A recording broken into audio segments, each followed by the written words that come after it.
Okay. Good evening, everybody. Thanks for joining. So I just want to preface the class very briefly with a couple of thoughts. One is that in a lot of cases, particularly a class for Talmud that is for beginners in Talmud study, the teacher spends like the first half of every class trying to explain what is the Talmud. That is a necessary explanation, but I don't want to do it for every class. So hopefully I'll do it tonight, and then if people join the class at a later date, I'll refer them to the recording of tonight's class. The other thing is that in my experience, and certainly I have taught sugyas. A sugya is like, I guess the English word for it is a pericope, but that's not, unless you're like an expert in English literature, that's not necessarily a lot of help either. But it's like it's like the one specific, it's not necessarily a paragraph, but like the dealing of one specific issue is a sugya. And learning a sugya is great, and it's certainly less confusing.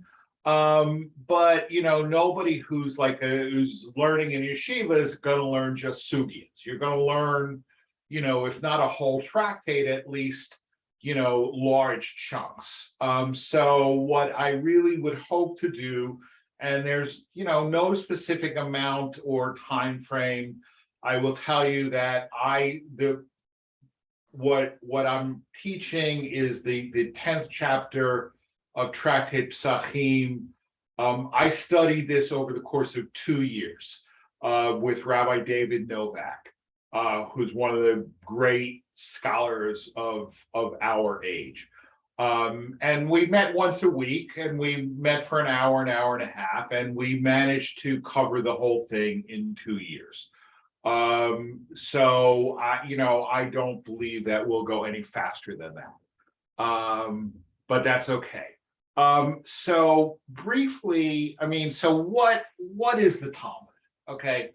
So, one of the things that I've said, you may have heard me say in other contexts, especially when looking at the Mishnah, right, is that if you're trying to derive law from the Talmud, it's very difficult, right? Because the laws of any particular issue are all over the place, right? There's not like the book of Shabbat, right? Or the book of Rosh Hashanah, or the book of Kosher.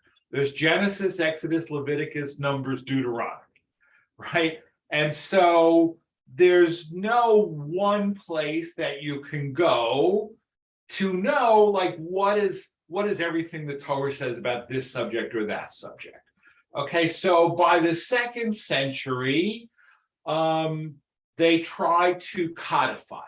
Okay, and so there was, you've all heard of the Mishnah, right? The Mishnah is an attempt to codify the oral law, meaning the understanding of not only what the Bible says, but what it means in terms of how to practice by subject matter. Okay, so there's Tractate Shabbat, there's Tractate Rosh Hashanah, there's Tractate Yoma, which means Yom Kippur, there's Tractate Sukkot, all right, there's Tractate, different tractates, and you can look at the subject matter and have like a digest of the oral law as it was understood at the time that the Mishnah was codified, which is roughly 200 of the Common Era. Okay, now it doesn't mean that it was written whole cloth in 200 of the Common Era. It preserves material that's much older, but it was written down and codified in roughly 200 of the Common Era. Okay, The problem with the Mishnah is that it gives you the law. It generally does not give you the reasoning or the argumentation. Okay, so what happens now? Okay, so originally, it was forbidden to write down the oral law, right? And the reason it was forbidden to write down the oral law was that people wouldn't think they didn't have to study the Torah, that they just study the oral law and they'd know what they needed, right? But by the 3rd century, the persecution was so severe that it became necessary to write it down, because there's a real fear that everybody who knew the oral law would be killed and it would be lost, right? So they wrote it down. Okay, but what earlier generations feared would happen, happened. And so now the Mishnah became the main study text in the academy, right? But it doesn't give you the reasoning. So they would study the text and they would say, well, where does he get this from, right? Or what does that mean? Or, well, I heard it differently. Or that's not the way my Zaidi did it, right? Or whatever. And so you have what developed, the Gemara, which is essentially kind of a record of the discussions in the academy, okay? And which totally undermines what the Mishnah tried to do, right? Which is give you a sort of orderly sense of the oral law, okay? But the Gemara, it's a reconstructed argument, okay? Because what you'll find is that you could have a sugya where 2 rabbis are arguing, right? And they're arguing back and forth, back and forth, back and forth, back and forth. And so it seems to you that they're arguing with each other, right?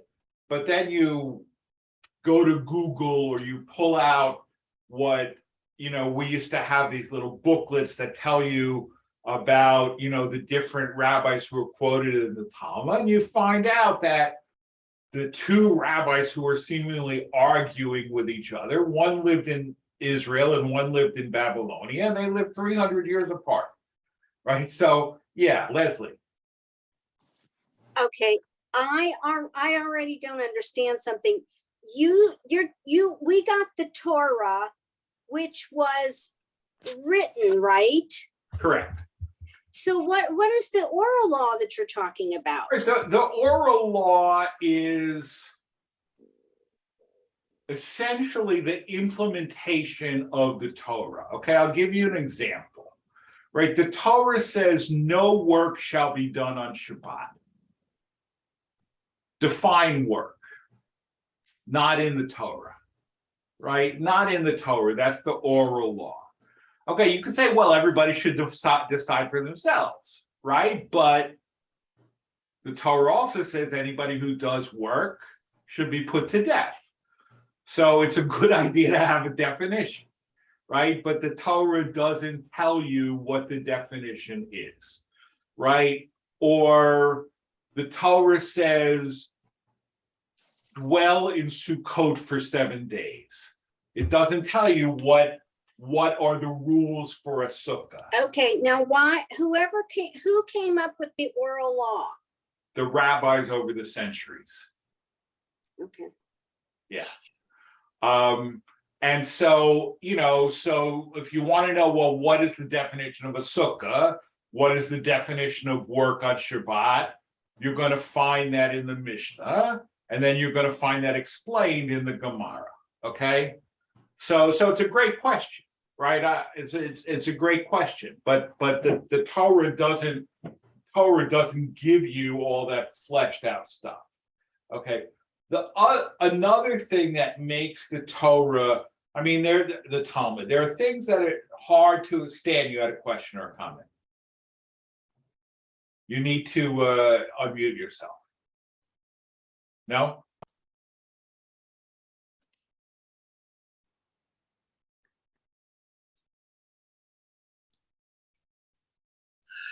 Now, if you go on, Explain where Shulchan Aruch fills in here.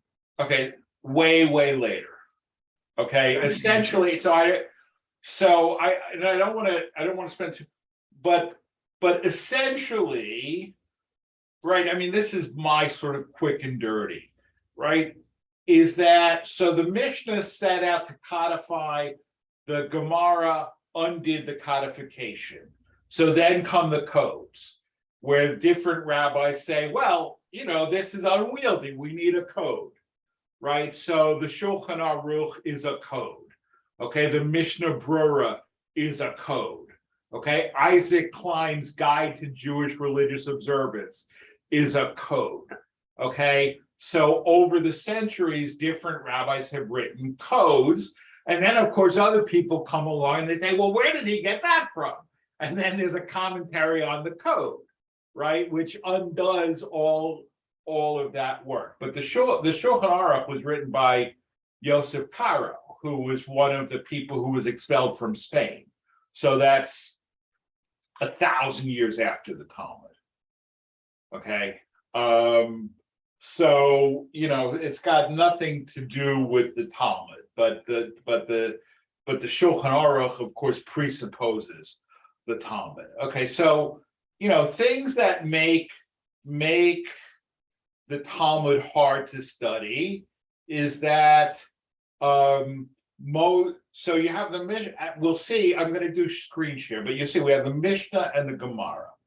Okay, the Gemara is mostly written in Aramaic. Okay, which is a different language than Hebrew. Okay, so even if you're an Israeli and fluent in Hebrew, you still can't study the Gemara because it's mostly in Aramaic. Okay, now they're related languages, right? But just because I know Spanish doesn't mean I could read something in French or Italian, right? They're different languages. The other thing, and this is the last thing that I will say as an introduction, is that the Gemara is written in a kind of stream of consciousness, excuse me, which for anybody who's taken my classes with me, that's very familiar, right? It's like, well, since we're talking about this, let's go to this and let's go to that. Oh, I don't know how we got here. Let's get back to the original thing. Okay, and here's my classic example to show you what I mean. Okay, the laws of Hanukkah, there's no tractate Hanukkah. The laws of Hanukkah are in tractate Shabbat. Okay, why would the laws of Hanukkah be in tractate Shabbat? What do Shabbat and Hanukkah have in common?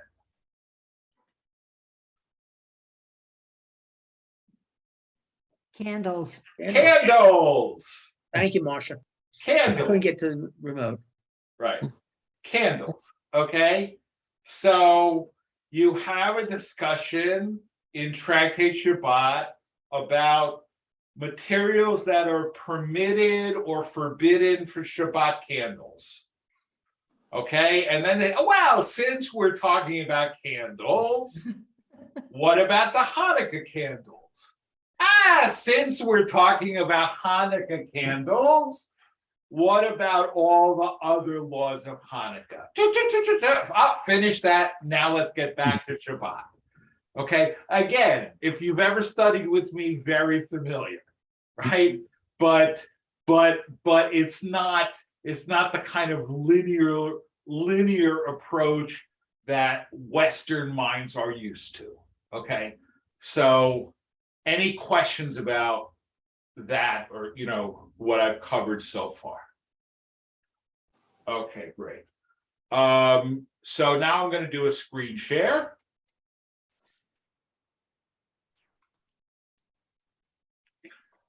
Okay. So you'll see, so let me just a little bit about this text. Okay. Sefaria is this incredible resource because it's got like every Jewish text under the sun, and it's all free. Okay. The William Davidson Talmud is an English translation essentially of the Steinsaltz Talmud, okay, which what Steinsaltz did is he translated all the Aramaic into Hebrew so that Israelis could study Talmud, and he also filled in the stuff that you needed to understand, but isn't actually in the text. It just kind of implied in the text. Okay, William Davidson. Now, I actually don't know who William Davidson was. I know he was a famous writer. What did he write? Checks. Because the division of JTS where I got my education degree was the William Davidson School of Education. Okay, and this is the William Davidson Talmud. I assume that meant he paid for it. Okay, but you'll see that we have Mishnah, right? And then I'm going to scroll down quickly, Gemara. Okay, so every section of the Talmud begins with a Mishnah, and then the Gemara attempts to question and explain the Mishnah. Okay, so now in this text, the stuff that is in bold print, that is the actual Hebrew or Aramaic text. Okay, the stuff that is in the non-bold, that's all the interpretation that's necessary to understand it. Okay, clear?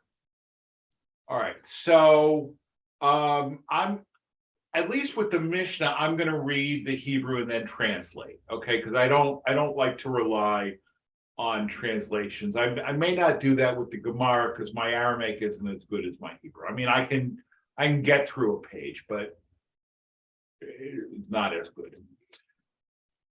Arvei P'sachim samuch lemincha lo yochal adam ad shetechshach. On the eve of Pesach, near mincha time, a person may not eat until it is dark. Afilu anisha b'Yisrael lo yochal ad sheyasev. Even the poorest person in Israel should not eat until he is reclining or unless he is reclining. Below yifchatu lo mi'arba kosot shel yayin va'afilu min hatamchui. All right, and they must not supply him with less than 4 cups of wine, even if he receives his food from the charity plate. In other words, right, even if he's going to the food bank, even if he gets his food from the food bank, they have to supply him with 4 cups of wine. Okay. Now this is actually something that you probably know, right? About not eating before the Seder, right? But so the question is, why not, right? Why can't a person eat until it's dark? And what's the answer? I mean, it's right there in the translation. Why can't you eat until dark? To be able to enjoy the Seder. Right, but specifically, Matzah. right, to eat right? It with a hearty hungry. appetite. Right, you have to eat matzah with a hearty appetite, right? Why? Why do you have to eat matzah with a hearty appetite? Why? It's the mitzvah of the holiday. It's the mitzvah of the holiday, right? Exactly. It's the mitzvah of the holiday, and we should do mitzvot enthusiastically, not grudgingly, right? I mean, let alone say, I ate so much chopped liver this afternoon that I can't even eat the matzah, right? But I have a question. Yeah, So go ahead.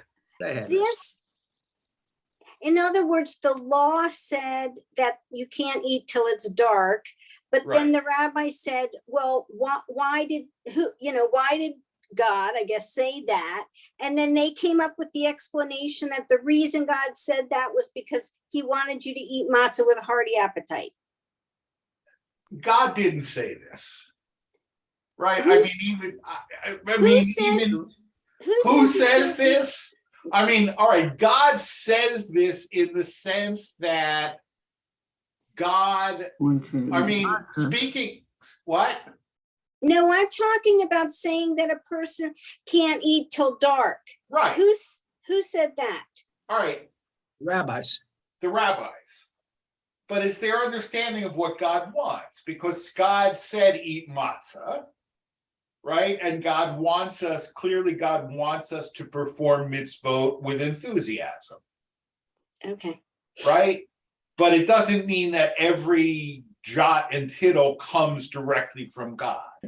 You could say it comes indirectly from God in the sense that God, right, according to the rabbinic system, God gave the authority to the rabbis to explain what the Torah means, right? And therefore, it's from God in the sense that God said, do what the rabbi says. Okay, yeah, okay, got it. Okay, all right, so even the poorest of Jews should not eat the meal on Passover night until he reclines on his left side. Free and wealthy people recline when they eat, right? Now, but still, why does that need to be said? Why does that need to be said?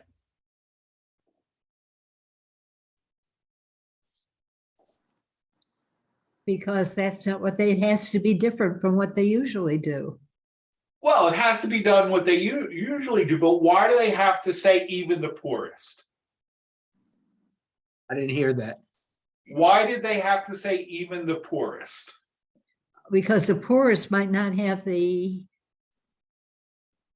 resources or whatever that would enable him to enable him to recline. It means that everybody should be equal on the night. Everybody should be equal, right? Unless you say, well, this doesn't really apply to poor people because that's a sign of wealth and privilege, right? In the same way, I heard a Hasidic story, okay, about a guy went to the Rebbe, poor guy went to the Rebbe and said, I can't afford wine, right? I can't afford wine. Now, of course, they said, well, they have to provide him wine, right? But this is 1,800 years later, right? Says, I can't afford wine. Can I fulfill the mitzvah of 4 cups with milk? Okay, and the Rebbe said, no, of course not.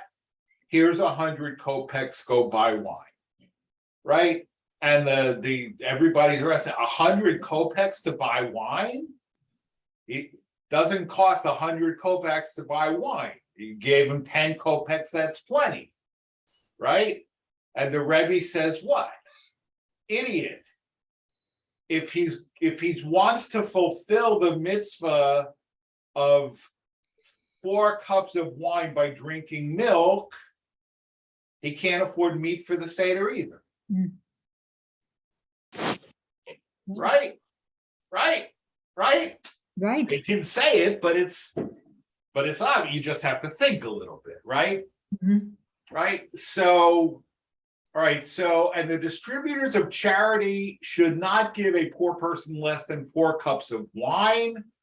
And this, even if the poor person is one of the poorest members of society and receives his food from the charity plate, okay, from the food bank. Okay, so everybody has to have 4 cups of wine. Any questions or comments on what we just read? Stan, you've got your hand up. Yeah. I saw it, I guess. This is a new learning for me. Yeah. You can, I didn't realize that you cannot eat from Mincha to the Seder. Right. I thought you could not eat what was going to be served at the Seder. And Right, even well- Chabad says that. Right. Well, look, I mean, for all I know, the Mishnah is going to the Gemara is going to come along and undo this, right? I mean, what's certainly commonly known is that you can't eat matzah, right? I mean, there are people who say 30 days before Pesach, Purim to Pesach. right? But that's not the halacha. All right, the Doesn't say that. halacha is Erev Pesach, you can't. Yeah. All right, 30 days, that is a widespread minhag. It's a widespread minhag, but it's not black letter halacha. Okay, but the idea, I mean, they may have had, I mean, as we're gonna see, okay, as we're gonna see, now remember that when I say the Talmud, that's shorthand. It's the Babylonian Talmud, right? There's actually two Talmuds. There's the Talmud Bavli and the Talmud Yerushalmi, right? Which the Talmud Yerushalmi wasn't written in Yerushalayim. It was written in Yavne, okay? And in English, it's usually called the Palestinian Talmud, but apparently we can't say Palestinian anymore. But the Bavli and the Yerushalmi, but nobody studies the Yerushalmi. The Bavli is like the authoritative Talmud, and you're going to see eventually where the rabbis in Babylonia are like, what the hell is this? Okay, because eating habits in Eretz Yisrael in 200 of the Common Era are very different than they are in Bavel. Bavel is what? Iraq. Mhm. In 500 of the Common Era. Very, very different. I mean, without giving anything away, right? A classic example, which is going to come up in Pesachim, okay, is that you will find the Mishnah saying in a lot of different places, you must use wine for this, okay? And then the Bavli comes along and says, well, doesn't have to be wine. It could be the local alcoholic beverage. It doesn't have to exactly be wine. Okay. Now, it's harder for Pesach because the local alcoholic beverage could be beer, right? Which is not kosher for Pesach, right? But it could be, let's say, date wine or something like that, right? Fermented date juice or something like that. Okay, which is not wine. Wine is fermented grape juice. Now, question, why would the Mishnah say must be wine, must be wine, must be wine? And the Gemara say, well, maybe doesn't have to be wine. Okay, why? Well, isn't the blessing for fruit of the vine? It is, right, but that's not, no, obviously, if you're not drinking wine, you can't say Borei Pri Hagafen. Right. Right. Okay. So like the law, and this is something fairly well known. For Havdalah, you don't need wine. Okay, you could use whiskey, gin, beer, whatever. But if you're using something other than wine, then you don't say Borei Pri Hagafen. You say Shekoni Ebed Vara. Right. But that's not really an answer, right? In other words, the question is not why does the Mishnah insist on wine? Why does the Gemara say, well, no, it doesn't necessarily have to be wine? Well, maybe location. Location, yeah, exactly. Push it further. Okay, the difference in climate. Difference in climate. Climate right? between Persia and in the land of Israel, grapes maybe didn't grow there. Exactly. It's exactly right. Israel's a Mediterranean climate, right? Grapes are plentiful. Iraq is the desert. It's hotter and it's the desert. Okay. Hard to grow grapes in the desert. Very hard to grow grapes in the desert. Okay. I mean, I happen to know that because when I lived in Israel on a kibbutz in the desert, all of the experts in grape growing said impossible to grow grapes there. Impossible to grow grapes there, and we grew grapes. Okay, but we had drip irrigation. Right? They didn't have drip irrigation in Bavel in 500 CE. Okay, so wine is plentiful and cheap in Eretz Yisrael. It's scarce and expensive in Bavel.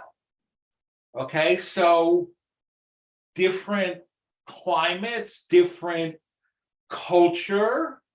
And so sometimes the rabbis of Bavel are either going to say, well, it doesn't have to be exactly that, or they're going to say, we don't even understand what this is talking about. Okay, we don't get it. Okay, so now let's go on to the Mishnah, the Gemara rather.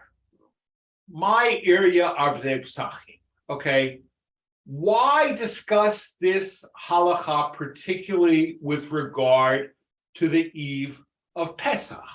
Right? I mean, this is the question, right? Why is it the question? Afilu Arvei Shabbatot v'Yamim Tovim Name. Right? I mean, this is true even for Erev Shabbos and Erev other Yom Tov. Right? Now, we may not know this, we may not follow it, right? But the Gemara is saying, right, this is superfluous, right? We already know this. You're not supposed to eat Erev Shabbos or Erev any other Yom Tov, right? Because it's going to spoil your appetite, right? And you're supposed to have the Shabbos meal with a desire to eat, right? So this is superfluous, okay? The Tanya, okay, this is an important phrase, the Tanya. As we learn, as it was taught in a Baraita, okay, if you go about halfway down on that paragraph, you see the line that says prohibited to eat in the late afternoon, as it was taught in a Baraita, okay, the Tanya.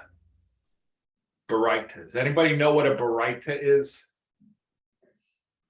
I've heard the word, but I don't Yeah, remember I what know it what it is. means. Okay, a Baraita is, all right, so, I mean, one of the ways that you can tell that something is a Baraita is that you have all of this Aramaic, and then you have a quote that's in Mishnaic Hebrew. Okay? So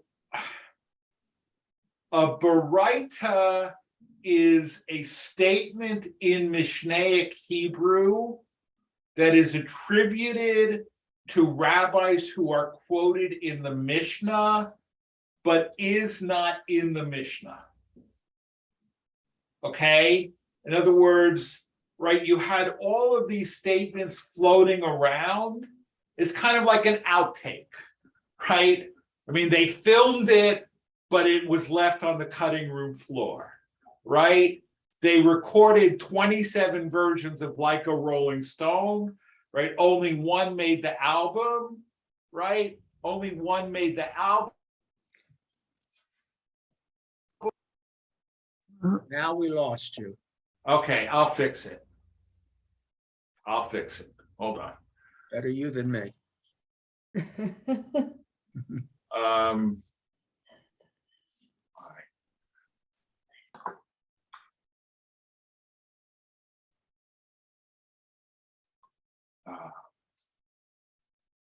right.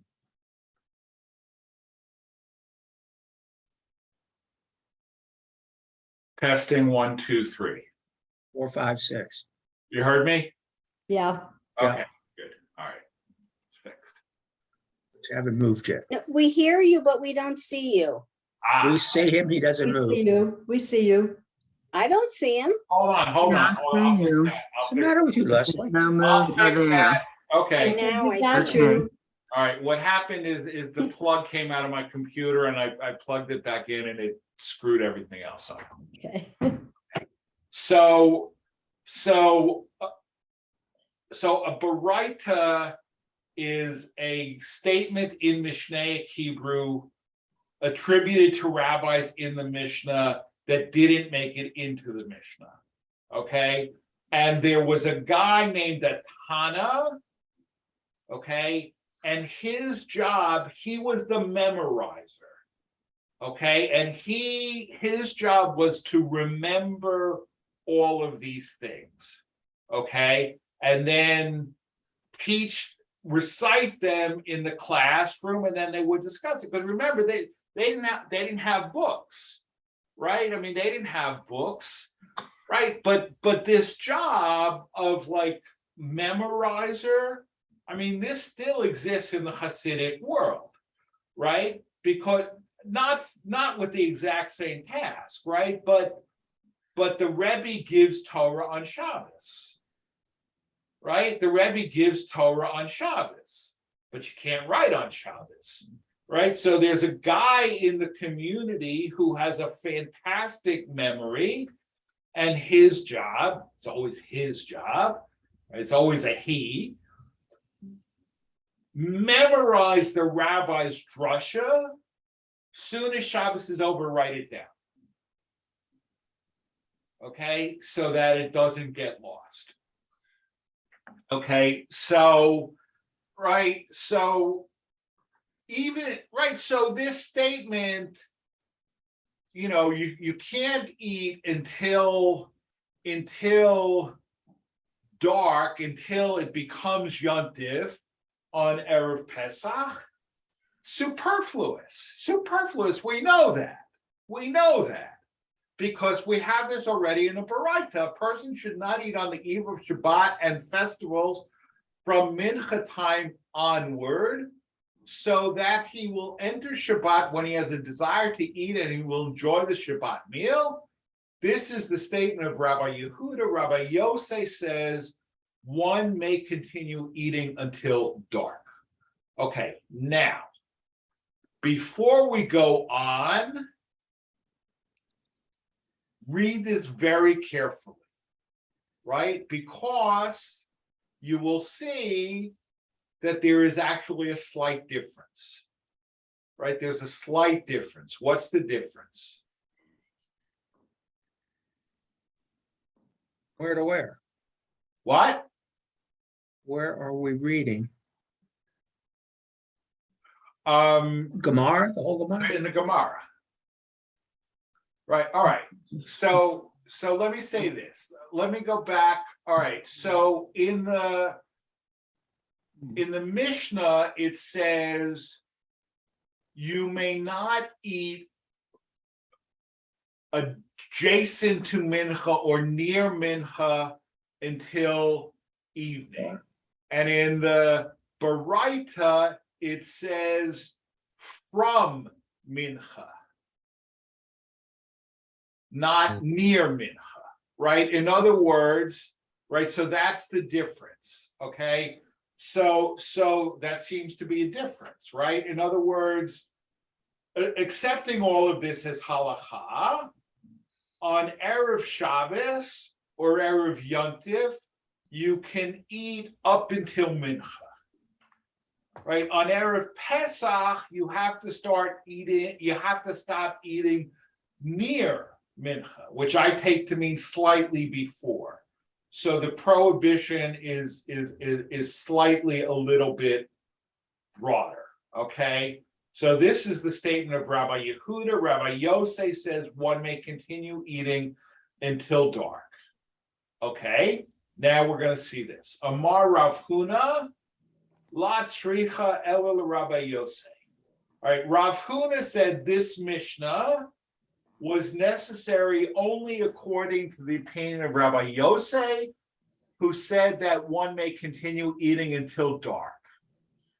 According to his opinion, the Mishnah is necessary to emphasize that this applies only on the eves of Shabbat and festivals, but on the eve of Passover, due to the obligation to eat matzah, Rabbi Yossi concedes that one must refrain from eating in the afternoon so that he will eat matzah with a good appetite. Okay, so Rabbi Yosei, right? So you've got these two rabbis, Yehuda and Yosei, and Yehuda says every Shabbat, every Yontif, you have to stop eating at mincha time so that you will have a good appetite for your Shabbos and Yontif meal. All right, Rabbi Yosei says, no, you can eat right up until candle lighting time. On a normal Shabbos, a normal Yontif, but Rabbi Yosei acknowledges that Pesach is different. Why is Pesach different? Because of the mitzvah of matzah, right? Because of the mitzvah of eating matzah, right? So, is there, there's no mitzvah to eat brisket and kugel, right? Don't tell my wife. Right, but you understand, right, that there's no, look, we're talking halacha, right? I mean, look, yes, minhag, right? Minhag Yisrael dinhu, right? The minhag of Israel is law, right? But there's still a difference between minhag and law, right? And if you, if you feel like skipping Shabbos dinner, I mean, arguably you have to eat matzah, you have to eat challah and drink wine, but you don't have to eat a meal if you don't really want to, if you don't feel up to it, right? But on Pesach, you have to eat matzah, and not only that, right? When the temple was standing, what else did you have to eat? It twice. No? Make Not sacrifices. necessarily. What? Make sacrifices. Right, you had to eat the Korban Pesach. You have to eat the Paschal lamb. You have to, right? I mean, and this is also, and I suspect that the Mishnah is concerned about that too, right? I suspect that the Mishnah is concerned about that too, because even though the Mishnah was codified after the destruction of the temple, the material was floating around before the destruction of the temple. And we're going to see later on, probably fall of 2023 or so, how the four questions actually changed. Okay, we're going to see how the four questions changed, because one of the original four questions of the Mishnah implies that they're eating the Korban Pesach. Okay? And by the time of the Gemara, they're saying, what the hell is this? Right? Because they're not even thinking of the Korban Pesach. Right? And I suspect that that's part of what's going on here too. Doesn't even occur to them to worry about the Korban Pesach, because it's 450 years since anybody's been eating the Korban Pesach, right? So they're not concerned about it, right? But, so they're only dealing with the question of matzah, right? But I think, I suspect that underlying the Mishnah, the Gemara rather, is also the question of the Korban Pesach. All right, so Rav Papa said, even if you say that the Mishnah is according with the opinion of Rabbi Yehuda, there's still a difference between the eves of Shabbat and other festivals compared with the eve of Passover. There, on the eve of Shabbat and other festivals, it is only from mincha time onward that it is prohibited to eat, but adjacent to mincha time it is permitted. However, on the eve of Passover, even adjacent to Mincha time, it is also prohibited to eat. For this reason, the Mishnah is referring specifically to the eve of Passover, right? I mean, I pointed out that difference in the wording, right? But you're starting to get a flavor as to what the Mishnah does, right? Because what the Gemara does, because the Mishnah just gives you the law. It just gives you the law, right? If all you had was the Mishnah, right? I mean, it's hard to imagine, right? Somebody who doesn't know anything about Judaism, but is all of a sudden reading the Mishnah, right? They would say, well, why can't you eat in the afternoon of Arvei Pesach, right? Because the Mishnah doesn't say why. Doesn't say why, right? Now, we kind of understand it intuitively, right? But the Mishnah is going to say, well, what is this all about? Where does this come from? Why do we need to know this? Right? Why do we need to know this? Uva Erev Shabbat Samuch L'Mincha Sharei. Right, so the Gemara, on the eve of Shabbat adjacent to Mincha time, it is permitted to eat, but wasn't the following taught in the Baraita? A person may not eat on the eve of Shabbat and festival from 9 hours onward, so that he will enter Shabbat when he is filled with the desire to eat. That is the statement of Rabbi Yehuda. Rabbi Yossi says one may continue eating until dark.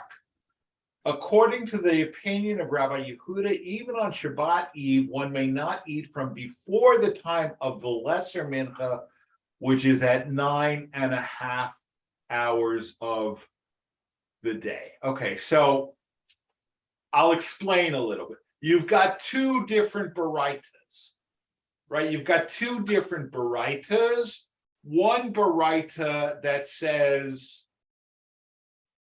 on the eve of Shabbat, you can't eat from mincha onward.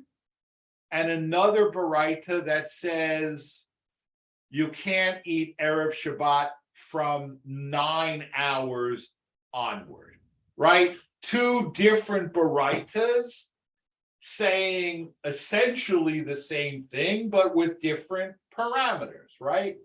Now, what is this 9 hours business? It's the day divided into 3 parts. No. It's not. No, the day I is think not it was. divided into 3 parts. It's divided into 2 parts. It's divided into 2 parts. You have, all right, in halakha, what is an hour? How long is an hour? 67, 70 minutes. Now, what about in December? So from sunrise to sunset. Okay, so you have 2 parts of the day. You have from sunrise to sunset and sunset to sunrise. Okay, and a halachic hour in the daytime is 1/12 of the time between sunrise and sunset. And a halachic hour at night is 1/12 of the time between sunset and sunrise. Okay, so today, right, I don't know specifically, but let's say a halachic hour during the daytime is 70 minutes, right? And a halachic hour at night is 50 minutes, right? So the 9th hour is 3/4 of the way from sunrise to sunset. Okay, you got it? Yeah. Right? I mean, if you have an extensive, I mean, I have an app on my phone, but I'm not gonna look at it now. It'll tell you exactly how long a halachic hour is on that day. Hmm. Okay.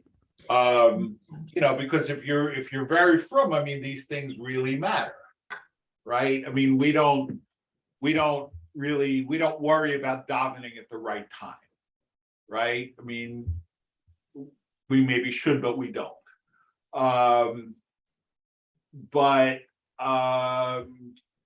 Right, so mincha and 9 hours is not necessarily the same thing, right?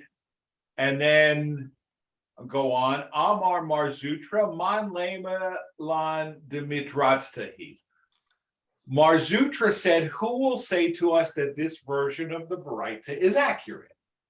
Right? In other words, it could be wrong, right? I mean, you're quoting something from 300 years ago in a different country, in a different language. Maybe it's wrong, right? Maybe it's wrong, right? Perhaps Dilma mishabashtahi, right? Perhaps this Baraita is corrupted, and therefore it cannot serve as the basis of an objection, right? Now I'm gonna break here for a second. You see, we're now on 100A. Okay, so this is maybe I should have like brought something else to show you, but I didn't. What a Talmud page actually looks like, right? But when we say page 99A, 99B, okay, what we tend to think of as a page is not what the Talmud thinks of as a page. Okay. Page 99A is this side of the piece of paper, and then you flip it, and then right on the back of 99A is 99B. Right? You get it? In other words, what we would consider page 127, right? And then you go to page 128. No, that's 127A and 127B. Okay. So when we talk about Daf Yomi, right? You might have heard of Daf Yomi, right? Where you try to study a daf of the Talmud every day, and it's a cycle. It takes 7.5 years to go through the whole Talmud, right? That's a daf. That's what we would think of as 2 pages, right? But for the Talmud study, that's only 1 page. Okay, that's actually quite a lot of Talmud, right? But it's not meant to be in depth, right? The advantage of Daf Yomi is that everybody who's doing Daf Yomi is on the same daf on the same day, right? And it doesn't matter so much now with internet and Zoom and so on and so forth, right? But it used to really matter, right? I live in Baltimore, but I'm doing the daf, right? And I have to go on a business trip to Detroit, right? And so I find out, where is a Daf Yomi class in Detroit, and I go, and I know that they're studying the same daf that I would have been studying in Baltimore, right? Wait, What? So, right, so this is a good thing. I mean, this is the whole purpose of Daf Yomi. I mean, it's a relatively modern thing. It was invented in the 1920s, precisely so that to encourage more people to study Talmud, and so that, no matter where you were, you would find a Daf Yomi class that was doing the same thing. All right, so now we're entertaining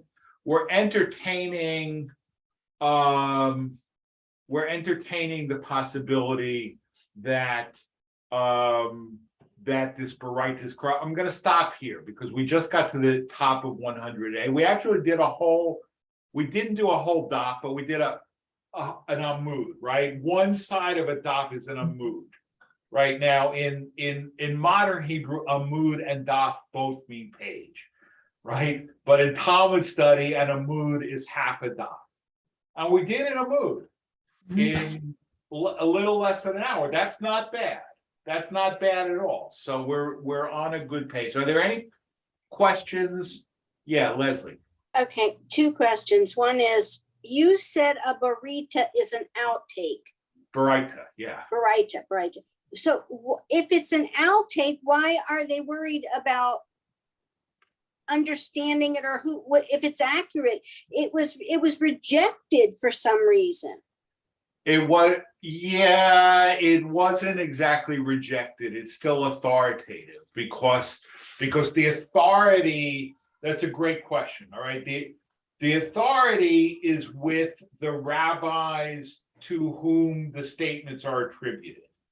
Okay. Now this is a little confusing because they're also called Tanas, right? So a Tana is a rabbi who's quoted in the Mishnah.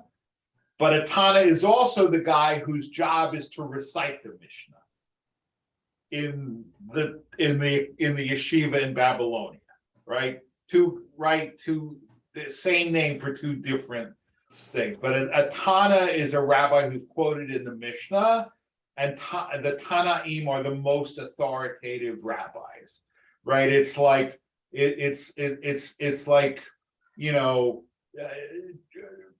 You're writing a legal opinion, and you have the opportunity to quote, on the one hand, James Madison, and on the other hand, Brett Kavanaugh, and who's more authoritative, right? But you said the barita is like an outtake.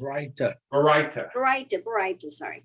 Right. You're So thinking Mexican food. That means it was not included. So doesn't that mean it was rejected? No, it's not in the Mishnah, but it was important enough for people to still memorize it. Okay. Right? I understand your question, okay?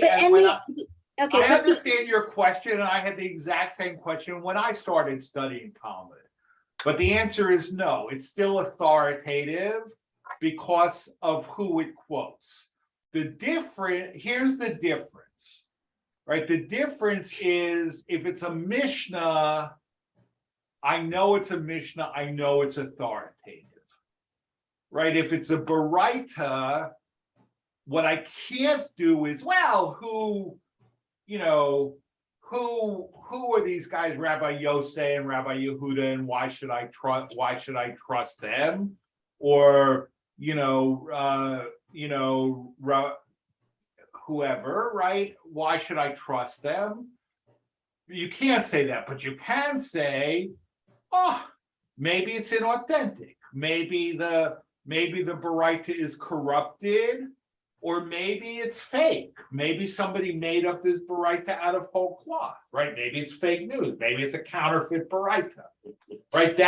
That's what you can do to challenge a Baraita. Okay, a Mishnah you can't challenge, other than to say, well, maybe it's misunderstood, right? But a Baraita you can challenge the authenticity of it or the accuracy of it, because unlike the Mishnah, which had been written down, right? The Baraitas are only memorized.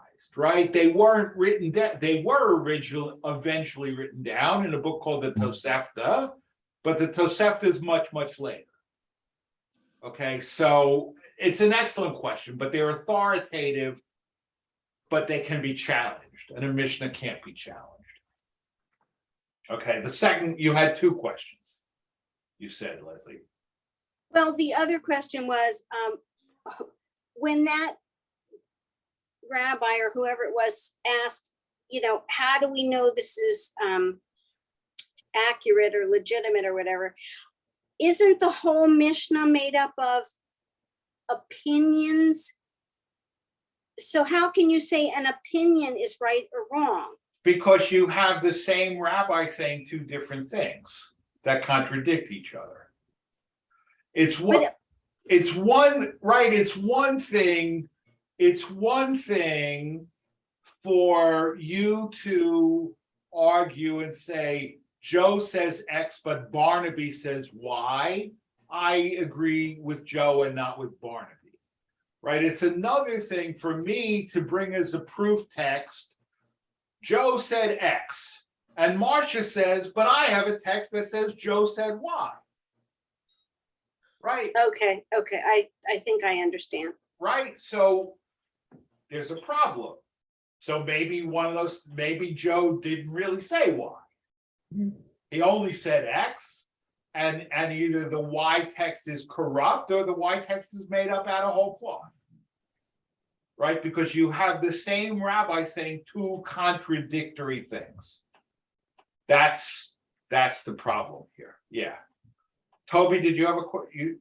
Yeah, I don't know if you want to take the time to answer it or how long, but at what point was the Gemara and the Mishnah kind of finalized? So the rabbis no longer recorded all of these opinions and statements. At what point in history was this finalized? Okay, so the Talmud, the Gemara was codified around 500-600 of the Common Era. Okay, nobody knows for sure, and you know, if you're doing a PhD in Jewish studies and you're trying to figure out what to write on, come up with a new theory as to how we can know when the Gemara was finally codified, and there's your PhD dissertation.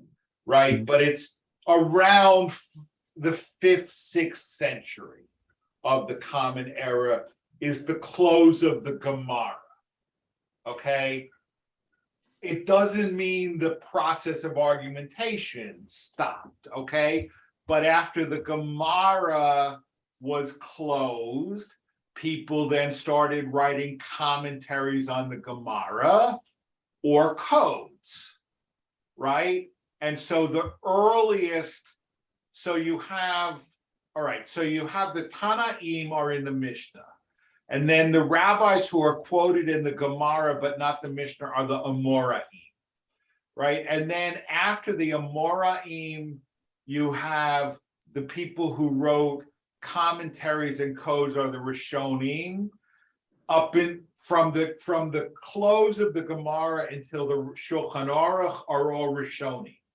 And then from the Shulchan Aruch onward is the Acharonim. Okay, and it's still going on, right? I mean, the responsa literature, right? People are writing responsa. That's still part of the same enterprise, right? But the Gemara itself was codified 5th, 6th century, roughly. Okay, and then, you know, anything that's after that is a different genre of literature. So that's all just subsequent commentary on what was codified in the 5th or 6th century. Yeah, but no. I mean, in the same way that, look, I mean, can I listen to the radio on Shabbos? Right? The Gemara is not going to answer that question, right? Because there's no radio in the 5th century Bavel, right? But nevertheless, the categories that the rabbis developed to determine if something is a forbidden labor on Shabbat are still the same categories. Right, the application may be different. Right, the application may be different. Right, and I mean, this is still going on because you could have a rabbi who says, Well, you can't listen to the radio if it means flipping the switch, right? But can I say, Alexa, play WAMU, Mhm. right? Right, which now she's playing WAMU. Alexa, stop, right? Because I haven't done anything, right? And, I could say, well, yeah, you've set it in motion, right? Is there a difference between setting it in motion by speaking versus setting it in motion by flipping a switch? Maybe there is, maybe there isn't. We know that you can't tell a goy to do something that a Jew is forbidden to do, right? But is Alexa a goy? Right? Right? The Gemara can't answer these questions, right? But the categories in the Gemara can answer these questions, right? So in that sense, it's an ongoing enterprise. Mhm. Absolutely. All right. Thank you for a fun This is, Thank Class. you. That was and, really and, good. this was very good. Thank Right. you. Yeah. my pleasure. We'll So when do we continue- get together again? 2 weeks or after? No. Rosh September. Hashanah. After Rosh September.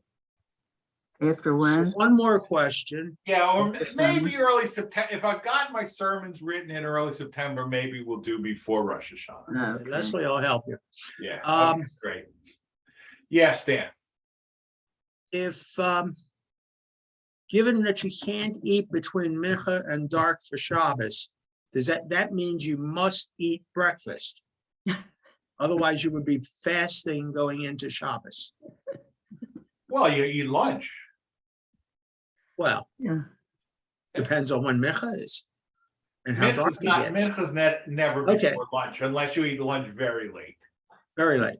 Okay, but you don't live in Barcelona, so you don't have to worry about that. Yeah, well, okay. All right. Laila Tov. Bye. Bye, Tov. Thanks.